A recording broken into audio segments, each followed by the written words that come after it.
വരാനിരിക്കുന്ന overseer grade 2 and 3 harbour engineering department category number 280/2024 324/2024 exam. ഇതൊരു common exam ആണ്. Grade 2ഉം 3യും ഒന്നിച്ചാണ് നടക്കുന്നത്. ഇതിന്റെ കുറച്ച് വിശദാംശങ്ങളാണ് ഞാൻ ഇന്നത്തെ വീഡിയോയ്ക്കകത്ത് പറയാൻ പോകുന്നത്. ഇതിന്റെ സാലറിയും എക്സ്പെക്ടഡ് വേക്കൻസീസും ഒക്കെയാണ്. അപ്പം നിങ്ങൾ ആദ്യമായിട്ടാണ് ചാനൽ കാണുന്നതെങ്കിൽ ചാനൽ സബ്സ്ക്രൈബ് ചെയ്യുക. കൂടുതൽ സിവിൽ എഞ്ചിനീയർ റിലേറ്റഡ് ആയിട്ടുള്ള വീഡിയോസിന്റെ നോട്ടിഫിക്കേഷൻ നിങ്ങൾക്ക് ലഭിക്കാൻ വേണ്ടി ബെല്ലൈക്കൺ പ്രസ് ചെയ്യുക. നിങ്ങൾക്ക് വീഡിയോ ഉപകാരപ്പെടുന്നുണ്ടെങ്കിൽ ലൈക്ക് ചെയ്യാനും ഷെയർ ചെയ്യാനും മറക്കരുത്. സോ നമുക്ക് വീഡിയോയിലേക്ക് പോകാം. സോ ആദ്യത്തേത് ഓവർസിയർ ഗ്രേഡ് 2 ഹാർബർ. ഈ ഒരു എക്സാമിന്റെ പ്രത്യേകത എന്ന് പറഞ്ഞു കഴിഞ്ഞാൽ ഈ രണ്ട് എക്സാം ഗ്രേഡ് 2ഉം ഗ്രേഡ് 3 എന്ന് പറയുന്നതും ഒറ്റ എക്സാമും കോമൺ എക്സാമായിട്ട് നടത്തുന്ന കാര്യമാണ്. പക്ഷെ ഒന്ന് ശ്രദ്ധിച്ചു കഴിഞ്ഞാൽ ഇതിന്റെ രണ്ടിന്റെ സാലറി സ്കെയില് വ്യത്യസ്തമാണ്. എപ്പോഴും ഓവർസിയർ ഗ്രേഡ് 2വിന്റെ സാലറി എന്ന് പറയുന്നത് 31,100 തൊട്ട് 66,800 അപ്പം കോമൺ എക്സാം ആണ്, കോമൺ സിലബസ് ആണ്. ഇത് തന്നെ ഇതേ ഒരു കാര്യം തന്നെയാണ് കഴിഞ്ഞ പ്രാവശ്യം KWA ഗ്രേഡ് 3ക്കും ഗ്രേഡ് 2നും നടന്നത്. കോമൺ എക്സാം ആയിരുന്നു, പക്ഷെ രണ്ട് കട്ട് ഓഫ് ആയിരുന്നു.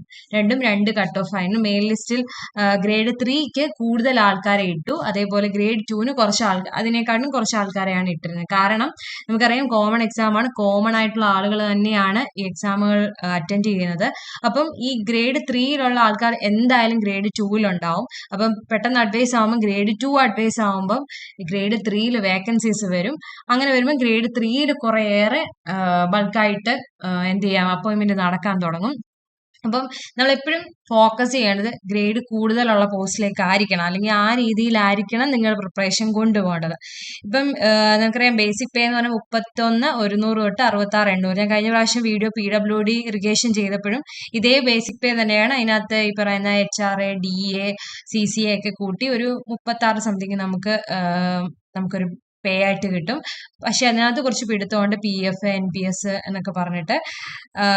ഇതിനകത്ത് നോട്ടിഫിക്കേഷൻ ഔട്ട് ചെയ്തിരുന്നത് 30/8/2024 അന്ന് നമുക്ക് ഉള്ള വേക്കൻസി റിപ്പോർട്ട് ചെയ്തിരിക്കുന്ന 5 നമ്മൾ ഈ 5 എന്നൊക്കെ പറഞ്ഞ സംഖ്യ ഒരിക്കലും അങ്ങ് എന്ത് ചെയ്ത അത് അത്രേ ഉള്ളൂ എന്ന് ഒരിക്കലും വിചാരിക്കരുത്. കാരണം അത് അന്ന് 2024 8 മാസം റിപ്പോർട്ട് ചെയ്തതാണ്. കുറെ റിട്ടയർമെന്റ് ഒക്കെ ഈ മെയ് മാസം ഒക്കെ നടന്നിട്ടുണ്ട്. അപ്പം മേ ബി ഈ ഒരു ഗ്രേഡിലും വേക്കൻസി ഒക്കെ റിപ്പോർട്ട് ചെയ്തിട്ടുണ്ടാവാം. അപ്പം അതുകൊണ്ട് നമുക്ക് ഈ വേക്കൻസി അത്ര അങ്ങ് പ്രെഡിക്റ്റ് ചെയ്യരുത്. ഇനി നമുക്ക് വേക്കൻസി എന്ന് പറയുന്ന കാര്യം ഞാൻ പറഞ്ഞല്ലോ, നോട്ടിഫിക്കേഷൻ വരുന്ന സമയത്ത് ചിലപ്പം അത്ര 5 കാണത്തുള്ളൂ, അല്ലെങ്കിൽ 3, 1, 2 കാണത്തുള്ളൂ. പക്ഷെ അഡ്വൈസ് ആയി ഒരു 3 വർഷ കാലാവധി ഉണ്ട് ഈ പറയുന്ന ലിസ്റ്റിന്റെ. ആ ലിസ്റ്റ് സമയത്ത് അത്രയും ഡ്യൂറേഷന് റിപ്പോർട്ട് ചെയ്തിരിക്കുന്ന വേക്കൻസീസ് കൂടാനുള്ള സാധ്യതയുണ്ട്. റിട്ടയർമെന്റും കാര്യങ്ങളും ഒക്കെ നടക്കാനുണ്ട്, അല്ലെങ്കിൽ സ്ഥാനക്കയറ്റം, അല്ലെങ്കിൽ അതും അല്ലെങ്കിൽ വേറെ പോസ്റ്റിലേക്ക് ഫ്രഷ് ആയിട്ടുള്ള ആളുകൾ തന്നെ പോകുന്നുണ്ടാവും. അങ്ങനെയൊക്കെ എന്തെങ്കിലും സംഭവിച്ചു കഴിഞ്ഞാൽ വേക്കൻസീസ് ഇൻക്രീസ് ചെയ്യാനുള്ള ചാൻസ് ഉണ്ട്. അപ്പൊ ഇവിടെ 2021 29/1/2021 എക്സാമിനേഷൻ നടന്ന് 83/2018 ഏറ്റവും അവസാനത്തെ ഹാർബർ എക്സാം എന്ന് പറയുന്നത്. അതിനകത്ത് ടോട്ടൽ അഡ്വൈസ് എനിക്ക് തോന്നുന്നു 1-2 ആണ്ടാണ് നോട്ടിഫിക്കേഷൻ വന്ന സമയത്ത് റിപ്പോർട്ട് ചെയ്തിരുന്നത്. പക്ഷെ 66 പേർക്ക് അഡ്വൈസ് ആയി പോയിട്ടുണ്ട്. OCTണിൽ 45 പേർക്കോളം റാങ്ക് അഡ്വൈസ് ആയിട്ടുണ്ട്.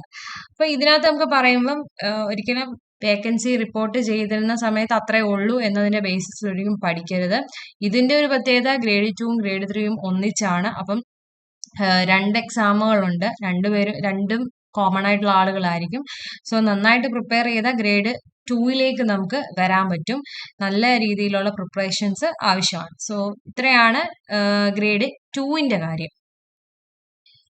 നെക്സ്റ്റ് വണ്ണാണ് ഓവർസിയർ ഗ്രേഡ് 3 ഹാർബർ എന്ന് പറയുന്നത്. 324/2024. ഇതിന്റെ സ്കെയിൽ ഓഫ് പേ എന്ന് പറയുന്നതാണ് 26,500 തൊട്ട് 60,700. അപ്പൊ ഇതിന്റെ ഒരു പ്രത്യേകത എന്ന് പറഞ്ഞാൽ ഇതിന്റെ HRA, DA അതെല്ലാം കൂടെ പ്ലസ് ചെയ്ത് കഴിഞ്ഞാൽ നമുക്കൊരു 30-31 പേ ഉണ്ടാവും. അതിനകത്ത് കുറെ ഡിഡക്ഷൻസ് ഒക്കെ കഴിഞ്ഞ് ഒരു പെർട്ടിക്കുലർ എമൗണ്ട് ആയിരിക്കും നമുക്ക് കിട്ടുന്നത്. ഇതിന്റെ വേക്കൻസി എന്ന് പറയുന്നത് ആന്റിസിപ്പേറ്റഡ് ആണ്.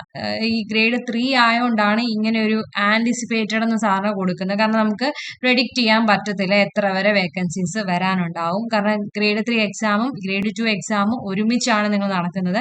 എപ്പോഴും നിങ്ങൾ ഇങ്ങനെ ഒരു കോമൺ എക്സാം വരുമ്പോൾ ഏതിനു വേണ്ടി പഠിക്കണം എന്നൊന്നും വിചാരിക്കരുത്. സെയിം സിലബസ് ആണ്. ഇപ്പൊ ഗ്രേഡ് 2 എന്ന് പറയുന്ന ഒരു എയിമിലേക്ക് പോകണം. കാരണം കുറച്ചുകൂടി ഇതിന്റെ രണ്ടിന്റെ സാലറി നിങ്ങൾ കമ്പയർ ചെയ്തപ്പോൾ മനസ്സിലായി കുറച്ച് വ്യത്യാസമുണ്ട്. അപ്പം ഗ്രേഡ് 2ന് വേണ്ടി നന്നായിട്ട് പഠിക്കുക. അപ്പൊ ഇതിന്റെയും ഒരു കഴിഞ്ഞ പ്രാവശ്യം നടന്ന അഡ്വൈസിന്റെ ഒരു ചാർട്ട് നമുക്ക് നോക്കാം. സോ ഇതാണ് ഗ്രേഡ് 3യുടെ അഡ്വൈസ് ചാർട്ട് എന്ന് പറയുന്നത്. 85/2018 എന്നതിന്റെ കാറ്റഗറി നമ്പറിൽ 26/4/2021 എക്സാമിനേഷൻ നടന്നിരുന്നത്. നമുക്ക് ശ്രദ്ധിച്ചു കഴിഞ്ഞാൽ മനസ്സിലാവും ഇത് രണ്ടും ഒരുപോലെ വന്ന നോട്ടിഫിക്കേഷൻ ആയിരുന്നു, ഗ്രേഡ് 2ഉം ഗ്രേഡ് 3യും. പക്ഷെ രണ്ടായിട്ടാണ് എക്സാം നടന്നിരുന്നത്. ഇതിപ്പം നിങ്ങൾക്കൊരു പ്രത്യേകത എന്ന് പറഞ്ഞാൽ ഗ്രേഡ് 3യുടെയും ഗ്രേഡ് 2ന്റെയും സിലബസ് ഒന്നിച്ച് ഒരു ദിവസം തന്നെയാണ് എക്സാം കോമൺ ആയിട്ട് നടത്തുന്നത്. അതൊരു ചെറിയ ബെനിഫിറ്റ് ആണ് നിങ്ങൾക്ക്.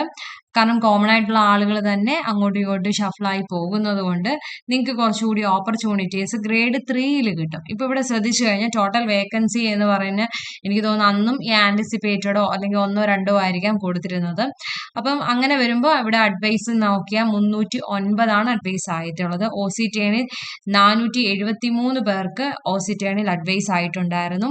അപ്പം ഇതിന്റെ ഒരു വ്യത്യാസം ഗ്രേഡ് 3ക്ക് എപ്പോഴും കുറച്ചേറെ അഡ്വൈസ് ഗ്രേഡ് 2നേക്കാട്ടിലും നടക്കും. പിന്നെ ഹാർബറിൽ ഓവർസിയർമാരുടെ വേക്കൻസി റിപ്പോർട്ട് ചെയ്യുന്നതും അനുസരിച്ചിരിക്കും.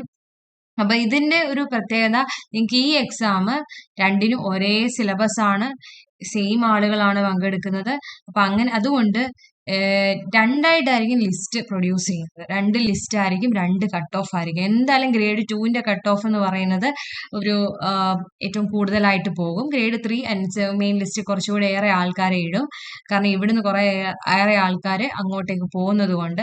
അപ്പം നമ്മൾ എപ്പോഴും പ്രിപ്പയർ ചെയ്യുന്നത് ഗ്രേഡ് 2ന് വേണ്ടിയായിരിക്കണം. കാരണം നിങ്ങൾ പേ സ്കെയിലൊക്കെ ശ്രദ്ധിച്ചു കഴിഞ്ഞാൽ മനസ്സിലാവും.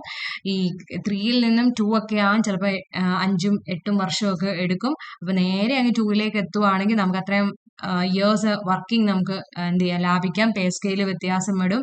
അപ്പം ഗ്രേഡ് 2ലേക്കായിരിക്കണം നിങ്ങൾ രണ്ടും അപ്ലൈ ചെയ്തിട്ടുണ്ടെങ്കിൽ ഗ്രേഡ് 2ലേക്ക് വേണ്ടിയായിരിക്കണം നമുക്ക് പ്രിപ്പയർ ചെയ്യേണ്ടത്. സോ ഇത്രയാണ് ഇതിന്റെ ഒരു ചാർട്ട്. സോ നോട്ടിഫിക്കേഷൻ വരുമ്പം അതിനുള്ള വേക്കൻസി നമ്പേഴ്സോ ഒന്നും കണ്ടിട്ട് നിങ്ങൾ പേടിക്കേണ്ട ആവശ്യമില്ല. പ്രിപ്പയർ ചെയ്യുമ്പോൾ നല്ലതായിട്ട് പ്രിപ്പയർ ചെയ്യുക. അത് നിങ്ങൾക്ക് കിട്ടേണ്ടത് 5 വേക്കൻസി ഉള്ളെങ്കിൽ 5നകത്ത് പെടാൻ പറ്റുന്ന രീതിയിലായിരിക്കണം നിങ്ങളുടെ പ്രിപ്പറേഷനെ ബൂസ്റ്റ് ചെയ്യേണ്ടത്. അല്ലാതെ ഒത്തിരി ഒരു 1000 റാങ്കിനകത്തുണ്ട് എന്ന് പറഞ്ഞിട്ട് വലിയ കാര്യമൊന്നുമില്ല. കാരണം ഇപ്പോഴത്തെ ഒരു ലിസ്റ്റും കാര്യങ്ങളും ഒക്കെ നിങ്ങൾ ശ്രദ്ധിച്ചു കഴിഞ്ഞാൽ കട്ട് ഓഫ് ഒക്കെ ഉയരത്തിലാണ്. നല്ല രീതിയിൽ എല്ലാവരും പഠിക്കുന്നുണ്ടായത് കട്ട് ഓഫ് കൂടുതലായിരിക്കും.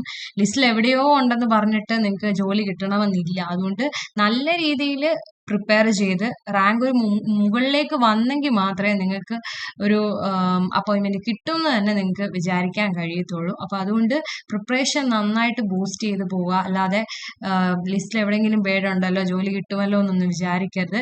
ഗ്രേഡ് 2ഉം ഗ്രേഡ് 3യും കോമൺ ആണെങ്കിൽ 2ന് വേണ്ടി നന്നായിട്ട് പഠിക്കുക.